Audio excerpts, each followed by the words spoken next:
Hey, Stoic soul.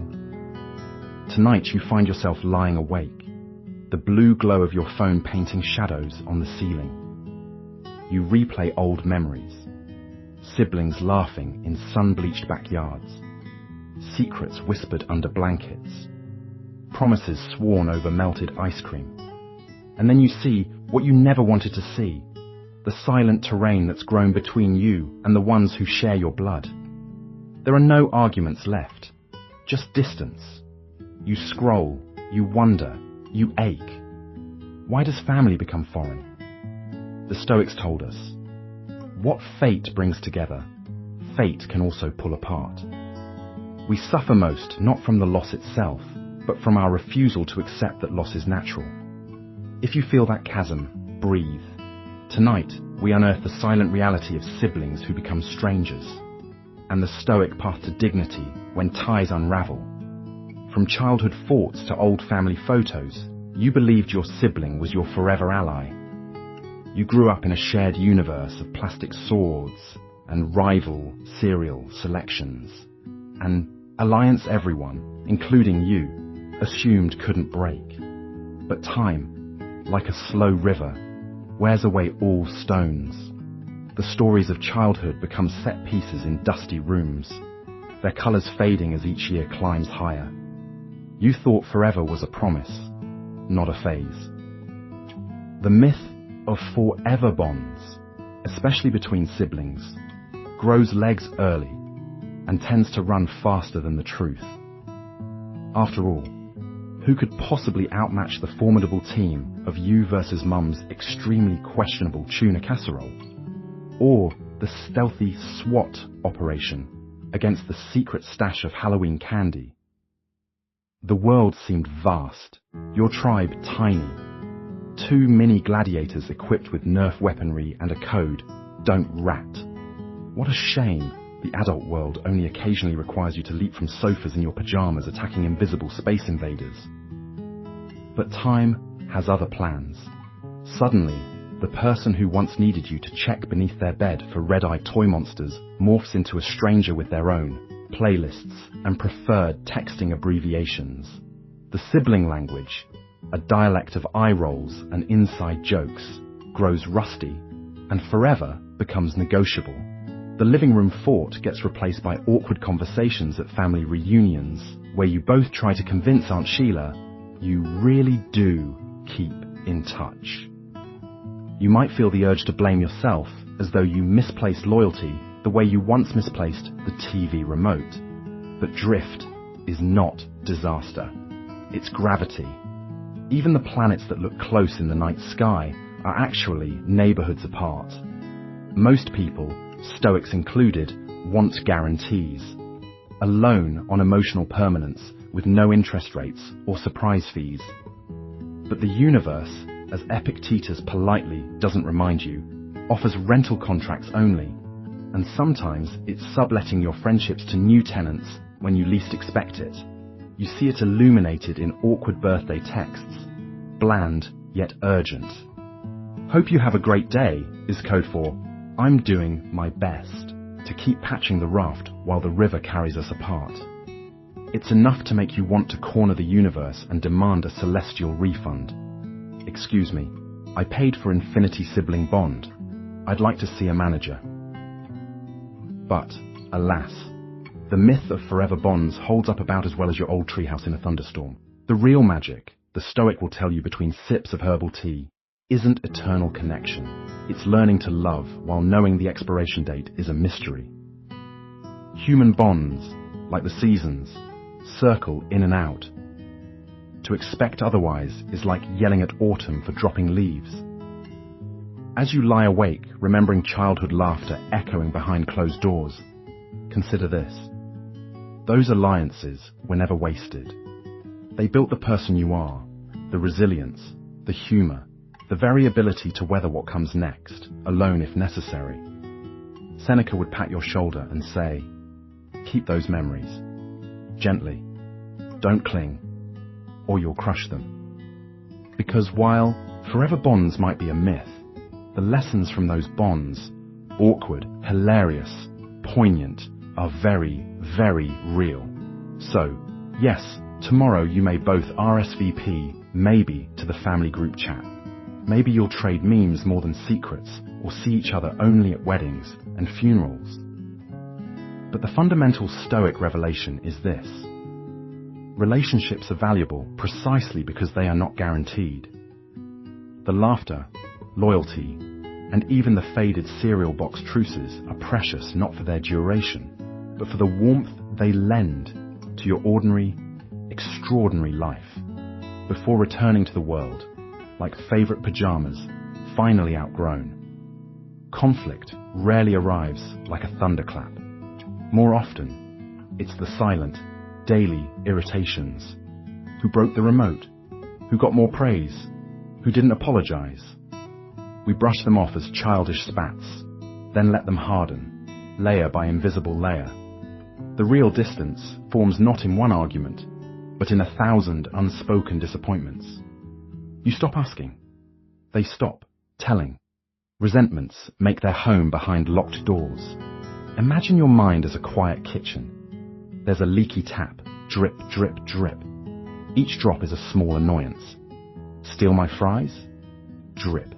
Cancelling plans again? Drip. Leave the socks in the living room? Again? Drip. You tell yourself, it's fine. You're stoic. Much too mature to bring up the sock situation for the 13th time this month. But even the legendary Marcus Aurelius, privacy-loving emperor, would have snapped eventually if Cassius left his sandals in the walkway every single day. That's the thing about grievances. They accumulate interest, like gym memberships you never use. Picture your emotional grievances as invisible. Post-it notes plastered all over your psyche. Didn't text back. Used my mug. Forgot my dog's birthday. At first, you toss them into your mental junk drawer, figuring you'll declutter them someday. But as any junk drawer enthusiast knows, decluttering day never comes. We think we're being noble, letting things slide, practicing forgiveness without the dramatic speeches. In reality, we just get really good at sighing. Deep, meaningful sighs. The kind that make your partner say, "What's wrong?" And you reply, "Nothing." Congratulations. You have entered the Cold War era of relationships, sponsored by tiny unresolved issues and world-class passive aggression. Ironically, it's often the smallest things that grow the sharpest thorns. We steel ourselves for grand betrayals and Shakespearean drama, but end up undone by dirty dishes and someone forgetting how to replace the toilet paper roll. No, it doesn't go on backwards. Thank you very much. Modern Stoicism tells us to focus only on what's in our control, but when it comes to domestic disputes, apparently both the dishwasher and our emotional regulation are out of warranty. As you lie in bed, stewing over whether to bring up that weird comment your friend made 3 weeks ago, the voice of Epictetus floats dreamily into your mind. It is not events themselves that disturb us, but our opinions about them. You nod sagely, then immediately add another grievance to the list, titled, "Friend is bad at group texts." Maybe you'll address it tomorrow. Maybe you'll move to a hermitage instead. The art of silent grievance hoarding is universally practiced and universally disastrously effective at destabilizing trust, intimacy, and the general emotional ecosystem of your home. Like a roommate that never pays rent, resentment hangs around, eating your snacks, muttering, "Remember that thing they said in 2019? No wonder Seneca recommended daily self-examination before bed. He knew that under the duvet, surrounded by existential darkness and the ominous glow of your phone, every minor frustration has the potential to become a life's philosophy. But let's not be too hard on ourselves. Part of being human is pretending it's fine until one day you're giving a TED talk to your cat about the remote control conspiracy. The Stoics weren't immune to this either. They just had better beards and more scrolls. Still, they recognized the need to confront these daily annoyances head-on, lest they become the kind of monsters that make peaceful sleep or peaceful cohabitation impossible. So as you drift off tonight, do a gentle audit of your own silent collection. Release a few grievances into the wild. Let the socks go. Let the wrong tone in that text ride the Zen river out of your mind. Fill the space with something lighter, a good-natured laugh, or at least the resolve to mention the mug situation before the year is out.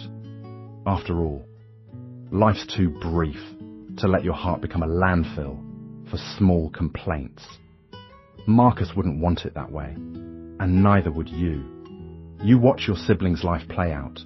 Better job, more friends, flawless Instagram vacations. Or maybe they seem lost, while you secretly hope you came out on top. Either way, comparison tightens its grip.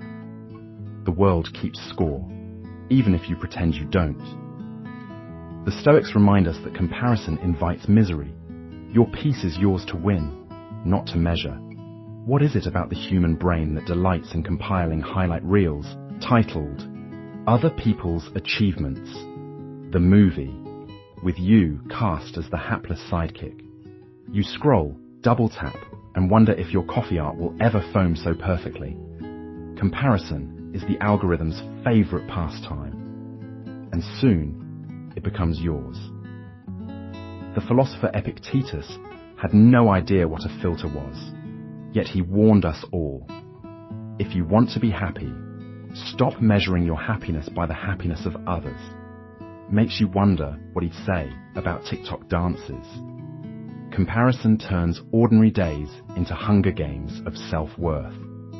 There's always the friend who runs marathons before breakfast, the cousin who just happened to invent a life-changing app, or the co-worker whose houseplants don't just survive, they thrive. These people aren't even in your lane, and yet, somehow, you're convinced you're losing a race you never signed up for. Stoicism's reply: unsubscribe. The Stoics believed that envy poisons joy by redirecting your gaze outward, not inward. Think of Marcus Aurelius, Emperor of Rome, ruler of the known world, probably couldn't do a handstand, but still managed to write. Very little is needed to make a happy life. It is all within yourself, in your way of thinking. If the CEO of ancient Rome says it's all about mindset, maybe he was onto something. Social media engineers this tyranny perfectly. Tiny glowing rectangles whisper, everyone else is having a better time. But much of what's posted is the philosophical equivalent of a painted backdrop, picturesque, curated, and hiding a pile of unfolded laundry just out of frame. Wisdom comes from knowing the difference between what's displayed and what's real. Seneca might have said, "A beautiful photo is like a gilded cage, shiny from a distance, but hardly comfortable to live in." Of course, it's not just about flashy vacations and avocado toast shots. Even offline, comparison seeps in. Who got promoted? Whose kids have shinier hair? Who can pronounce quinoa properly? It's as if there's a cosmic scoreboard floating above each person's head, tallying points you're not even sure how to earn. The Stoics would urge you to walk off this imaginary field. You have power over your mind, not outside events, Marcus would say, sipping herbal tea in a toga if pressed. Real wins don't show on scoreboards. They unfold quietly, in small choices, kindness to yourself, honest effort, a well-timed nap. Life is not a leaderboard. You're not an avatar. Here's where it gets radical. The ancient Stoics didn't suggest you just stop caring about other people. Instead, they taught, care about fellow humans, celebrate their victories, sympathize with their struggles, but don't link them to your worth. Your value is innate. You wouldn't ask a sunflower to compare itself to a pine tree, So why do it to yourself? Each path is unique, and trying to measure it disrupts the only peaceful metric that matters: your own tranquility. Tonight, as you drift towards sleep, picture all the imaginary scoreboards shutting down, all the racetracks erased. Imagine applauding everyone else's quirks and wins without tallying your deficits. Envy dissolves, peace returns. The tyranny of comparison ruled you for a while, but the Stoics hand you the crown of your own mind. Turns out, the only competition worth winning is who can let go first. And in that contest, you're already ahead. You wake up one day and realize you don't even recognize the person in your family group chat. What once seemed like playful differences, one neat, one wild, now feel like foreign ideologies. Beliefs harden, habits diverge. You wonder, is it loyalty to stay close or wisdom to accept who people become? Seneca whispered bluntly, to each his own nature. Picture it, you, clutching your phone at 8 a.m., eyes glazed as your aunt shares yet another meme about the right way to load the dishwasher. But as you skim through the gifs, hot takes, and unsolicited essential oil advice, you stumble on something darker, a confrontation. Someone is setting boundaries. Someone else is disappointed in the family's choices. Someone just sends a thumbs up emoji, the digital equivalent of changing the subject at a Roman bathhouse. It's tempting to scroll past, keep it light, play family diplomat. You recall Marcus Aurelius. Does my peace depend on their opinion? Or am I simply haunted by group texts? The ancient Stoics didn't have WhatsApp, but they had their own messy circles. Dinner parties, lectures, letters, where every "I hope you are well" meant, in fact, "I hope you are well," unlike your cousin, Festus. But there's a hitch. The more you observe, the more you see everybody's driving their own philosophical chariot, some to glory, some straight into a pothole. Your grandmother clings to thrift like it's the last lifeboat on the Titanic. Your little brother spends entire afternoons plotting his next viral TikTok, which mostly involves juggling grapefruit in the driveway. There's no judging, only curiosity. Well, maybe a little judging, but quietly, and with the air of a stoic statue. Unmoved, slightly bemused, possibly carved during a particularly taxing family reunion. As the chasm between you and others widens, your inner philosopher starts doodling in the margins of your mind. Is growing apart a tragedy, or just entropy at work? Epictetus would arch an eyebrow at your distress. Remember, your only task is to master yourself, not your uncle's collection of conspiracy theories. If only you could mute real life as easily as a group chat. Instead, you're left to practice modern stoicism. Breathe, observe, and accept that even if you buy matching Christmas sweaters, you're secretly applying for existential asylum elsewhere. Then there's the sharp sting of nostalgia. You look at old photos, cheesy grins, awkward bowl cuts, a family cat who never judged and occasionally yacked on your Xbox controller. You remember when differences were endearing, a cousin's wild stories, another's insistence that raisins ruined everything. Now, those differences feel like rivers widening between islands. You start to worry, is disconnection disloyalty? Are you a bad friend, sibling, child, simply for drifting? Seneca would put down his stylus and sigh. It's not wrong to love from afar. When values diverge, he'd say, it's not a betrayal to drift gently, but stubbornness, clinging despite misery that wears away peace. Imagine if the Stoics had read today's self-help books. Every chapter would just be one sentence. Detach, but send a thoughtful birthday card. Modern Stoicism whispers, seek the common ground of shared humanity But don't twist yourself into a pretzel to keep the peace in the group chat. Instead, practice gentle firmness. Your no can be as calm and as silent as a mountain wrapped in fog. If others protest, remember, their journey is theirs. Yours is to keep your coffee hot, your spirit calm, and your phone on silent.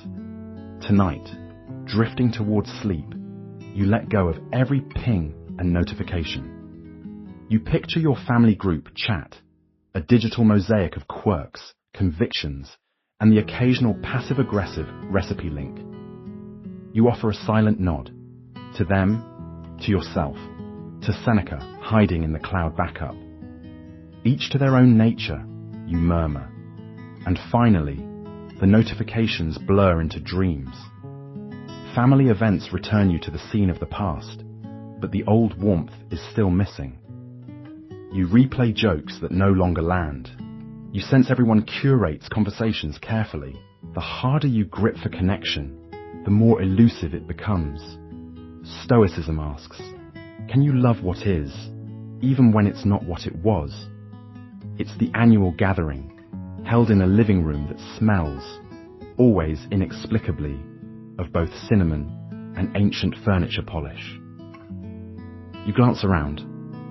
Uncle George, who hasn't actually read any of those business books on his shelf, is silently judging your snack choices. Children parade past with the dead-eyed focus of tiny gladiators forced to smile for relatives who still call them pumpkin. You remember the glory days, running in the yard until dusk, building epic pillow forts, and swapping stories about which cousin secretly eats glue. Now, conversation revolves around weather apps and mutual funds.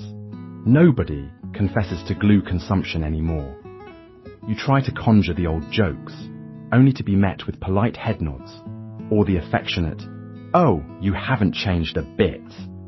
Translation: please stop reminding us of 2008. The old bonds feel strained, like the waistband of your jeans after 3 slices of Aunt Deborah's surprise casserole, whose texture implies rebar. You watch your family, faces arranged in careful, polite expressions, sharing stories so sanitized they barely have a pulse. It's like a sitcom, filmed before a live audience of cats. Lots of blinking, 0 applause. And yet, deep down, you ache for some golden, irretrievable version of these people you once knew. Epictetus would suggest that our distress isn't in things themselves, but in our opinions about them.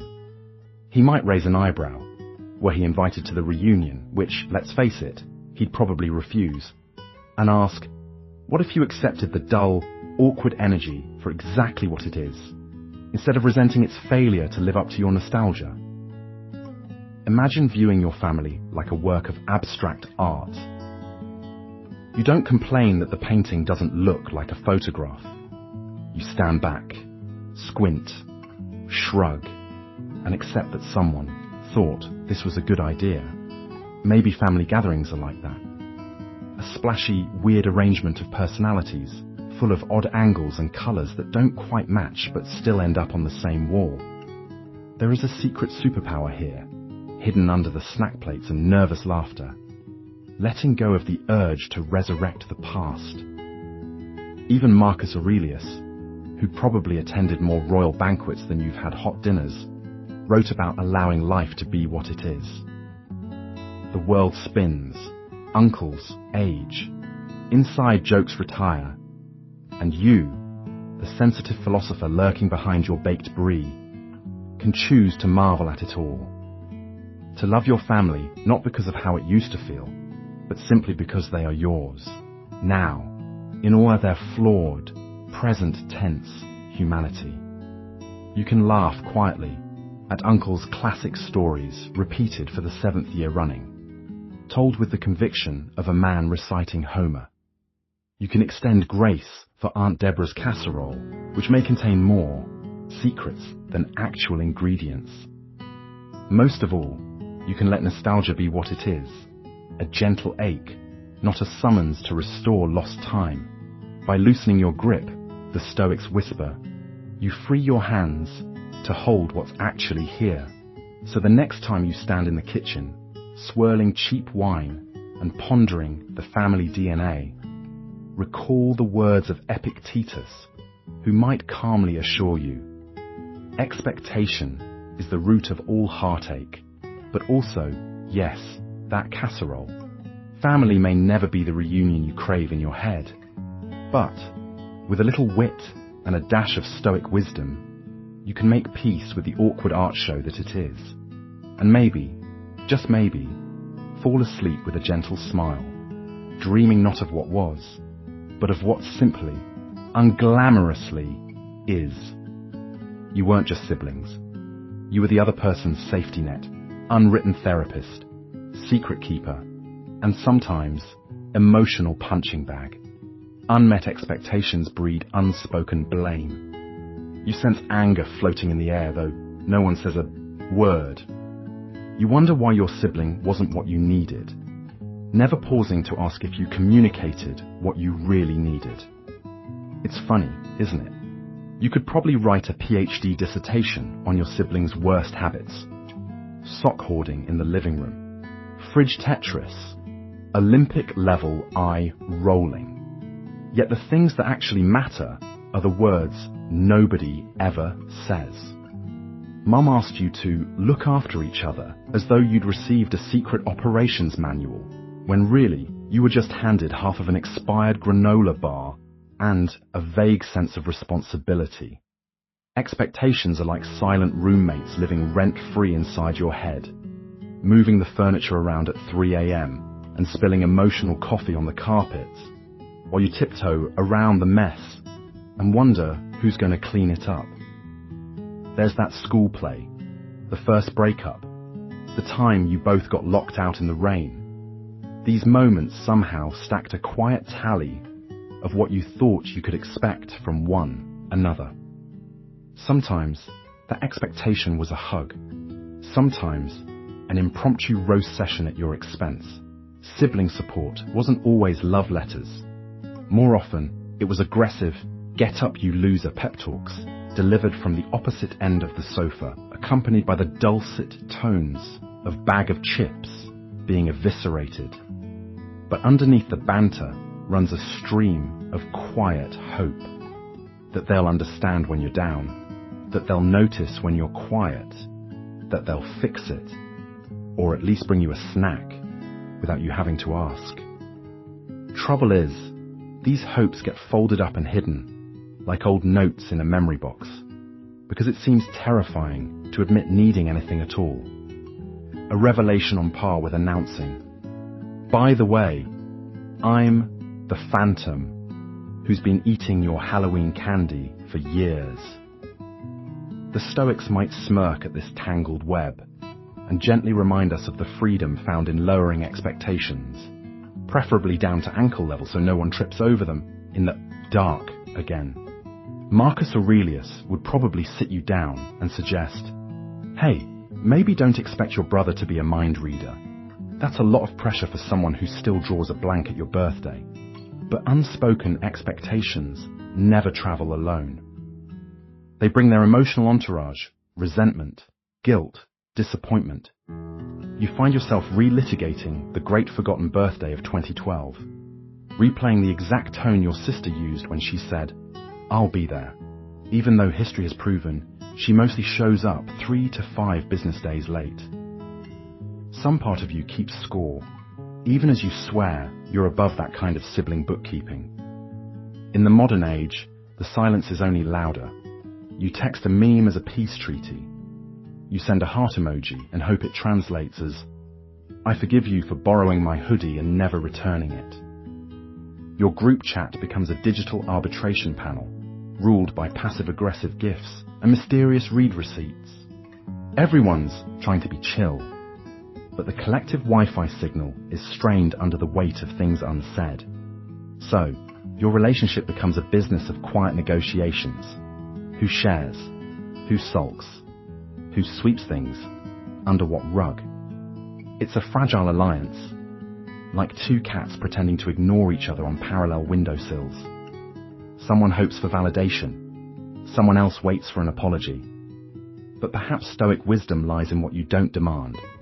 You step back, squint at your expectations, and realize they were shape-shifting all along. Maybe your sibling was never a mind reader, just a fellow navigator, paddling a leaky canoe on the same unpredictable stream. And, at the end of the day, while you can't control who forgets your birthday, you can let go of the script you wrote for them in your head, and finally breathe, noticing the air just got slightly lighter. Every faded bond is haunted by guilt. Was it something you said? Something you should have done? You walk through old arguments in your head, wishing you could edit the past like a clumsy email. The Stoics say, remorse wastes the present. Shame is the chain we choose to wear around our own necks. Consider the late-night replay reel, the moment when your brain, bored of counting sheep, decides instead to count every social blunder you've committed since kindergarten. There you are, an unwilling spectator, reliving that time you misunderstood the group chat's tone, or accidentally called your old boss Mom. Stoicism offers no reminders for your phone, but would recommend you simply mute the mental notifications entirely. Marcus Aurelius, possibly the world's first do not disturb practitioner, advised us to drop the past unless we plan to build a sandcastle with it. No matter how hard you squint, you're not getting a time machine out of worry.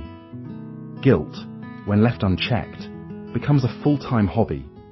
It's like signing up for a pottery class, only what you're sculpting is a permanent frown and tension headaches. Seneca might suggest you retire from your own memories, just as you'd cancel a streaming subscription that only ever shows you embarrassing reruns. Life is better lived when not binge-watching scenes of personal regret. Modern psychology agrees.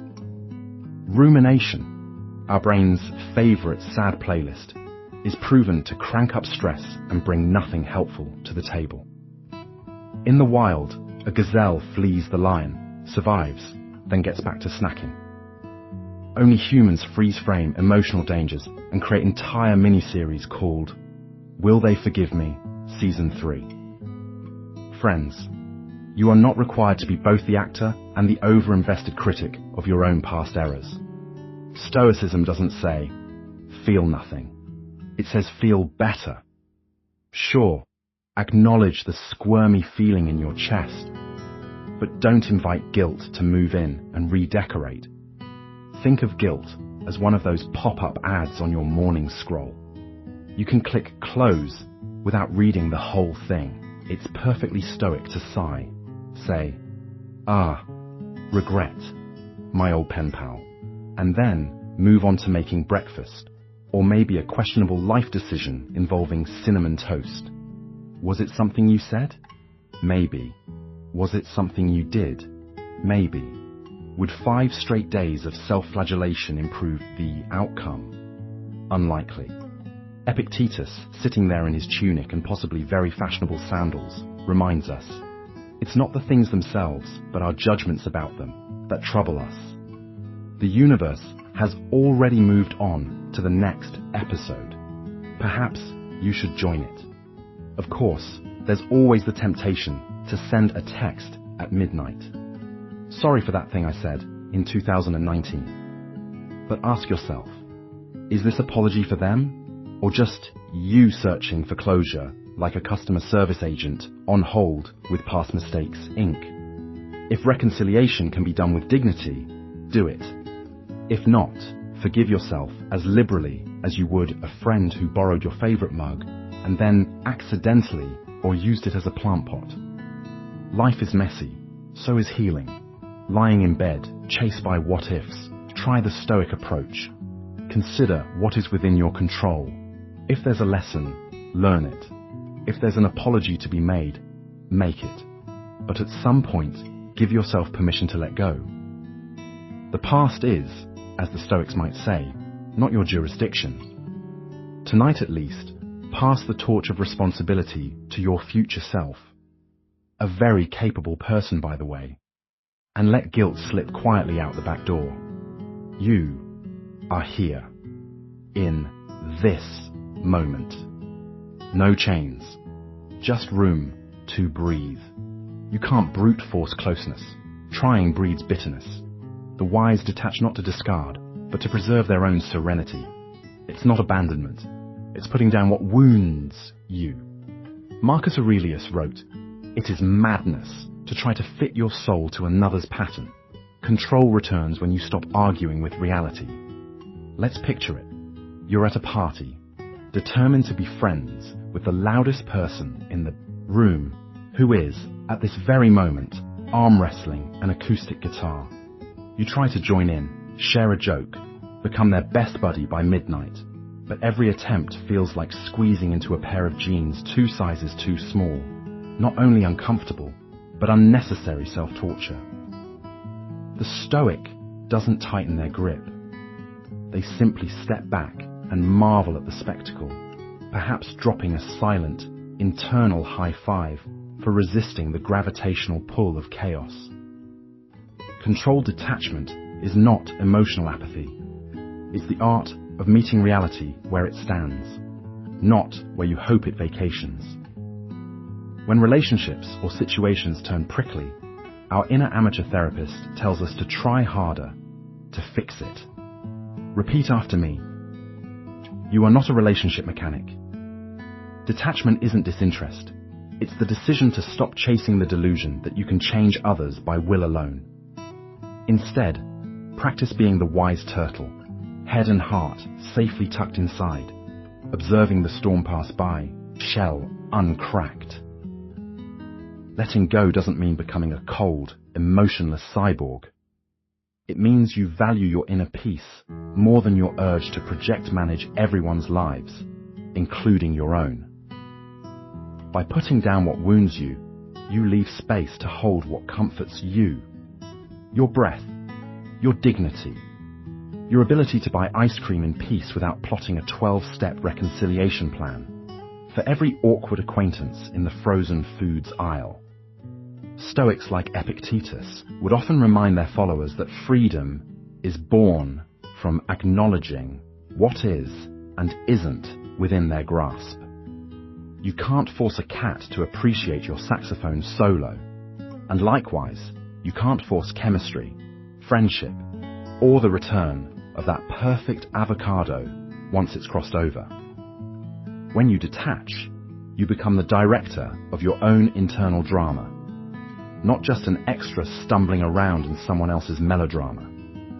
You observe without absorbing, engage without entanglement, like a Zen ninja surrounded by emotional, Wi-Fi signals, connected, but not logging in. If detaching sounds cold, remember, even ancient philosophers had annoying neighbors, overzealous relatives, and occasional existential FOMO. The difference is, they learned not to internalize borrowed troubles. Their mantra, let others sit atop their own emotional volcanoes. Your role is simply to avoid roasting marshmallows on their eruptions. The elusive control part means your heart is open, but your panic room is still operational. What does this look like at midnight, when worries make a mosh pit of your thoughts? Instead of mentally rewriting conversations, or crafting the world's first Nobel Prize-winning text apology, you choose softness for yourself. Place what you can't control gently on the mental windowsill. Watch how the urge to fix morphs into the art of acceptance, a trophy inscribed with, "Congratulations, you survived, not fixing it." Marcus wasn't wrong. It's true madness to fit your soul to someone else's pattern. Own your contours. Detachment, properly practiced, is a return to yourself, like a cosmic home address scrawled on the inside lining of your jacket. When the world invites you to clench, you can choose instead to loosen your grip. The wise understand, being at ease with reality is not defeat, but the ultimate victory dance, preferably in your comfiest philosophical pants, far from the arm-wrestling guitarists of the world. Sleep comes easiest when you know you've put down what couldn't be carried, and committed to carrying only what's yours. There is mourning here, mourning the living, mourning the shared past, mourning what never was. But in the ashes of expectation, you find something unexpected. Relief. Relief that you no longer have to perform a role you outgrew. The deep breath after letting go feels traitorous at first, and then holy. Silent grief tiptoes through your days in mismatched socks, clumsy in its attempts to blend in. It lingers least, graciously in the quiet spaces, brushing your teeth, scrolling aimlessly, or waiting in the pantry, pretending to look for rice you never intended to cook.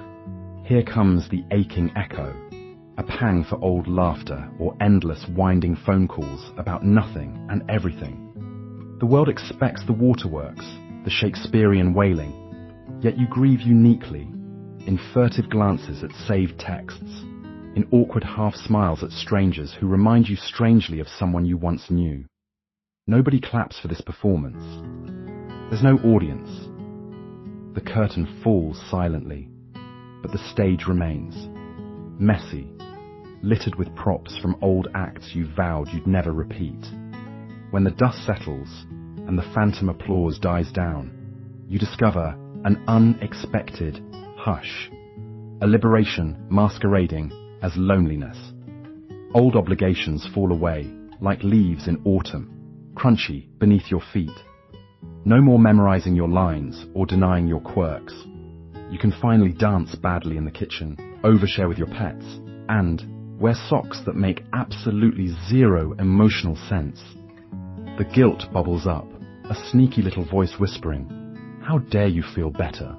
But that's just the remnants of an outdated script. Stoicism tips its hat and says, "It is what it is, kid. Accept the plot twist and move on." This grief is mostly internal, like smuggling snacks into a cinema. You carry it quietly, an uninvited guest at the party of your renewed selfhood.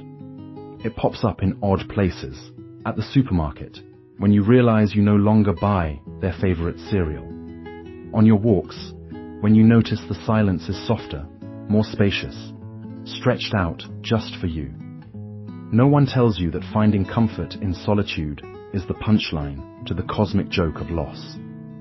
The world writes about closure as some grand, cinematic moment, but most of it is forgetting to refill coffee mugs you used to share or realizing your playlist is free from passive-aggressive ballads. And yet, liberation tiptoes in on the heels of your secret, grief. It's not the wild freedom of montages set to inspirational indie tracks. It's the subtler, grown-up joy of not explaining yourself again and again. The weight you carried, every expectation, every compromise, melts quietly, like an ice cube at the bottom of a forgotten glass. For a while, you feel untethered, even guilty, like you've lost something vital. But then comes a lighter breath, a braver step, a gentle permission to laugh again, even if it sounds a little rusty at first. As the script changes, you claim new roles, not as the aggrieved, not as the eternal caretaker, but as yourself, gloriously undefined. You start making decisions out of want, not obligation. You no longer rehearse conversations in the mirror. You mispronounce words and laugh louder than you should, and astonish yourself by simply enjoying your own company. In silence, you begin to notice how much space there is to fill, with curiosity, with hobbies so weird even the ancient Stoics would raise a skeptical eyebrow, with new rituals for sleeping, waking, and everything in between. The loss is still there, shadowy in the background, but it's less of a prison and more of a muse now. Let it linger. Let it teach you the art of secret liberation, the Stoic punchline that you can't control every plot twist, but you absolutely can control your response. And if that response is spending a Saturday night in pajamas, eating cereal for dinner, and feeling the holy relief of being nobody but yourself, then let the world grieve for your old roles. You're too busy living the new ones.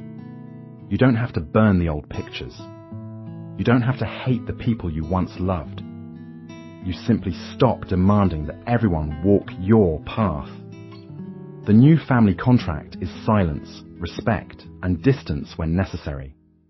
And you, Stoic soul, finally return to your real duty, mastering yourself, not your relatives.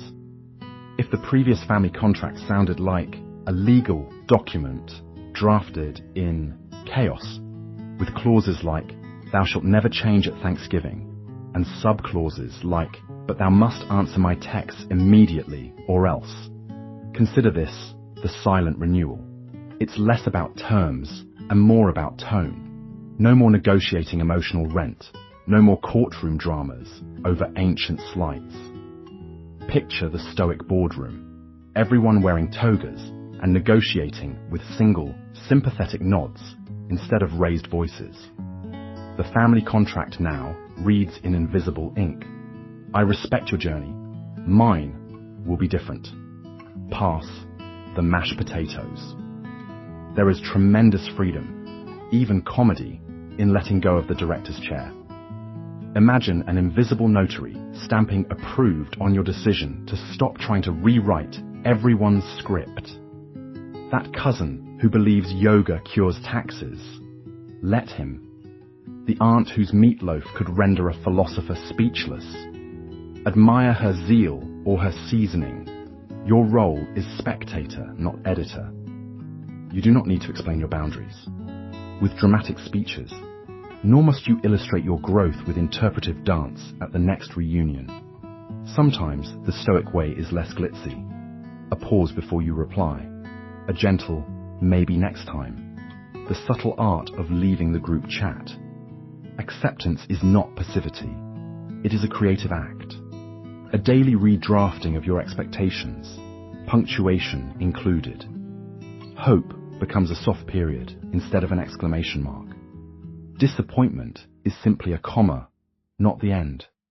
You're less of an emotional customs agent now, checking everyone's bags for forbidden feelings.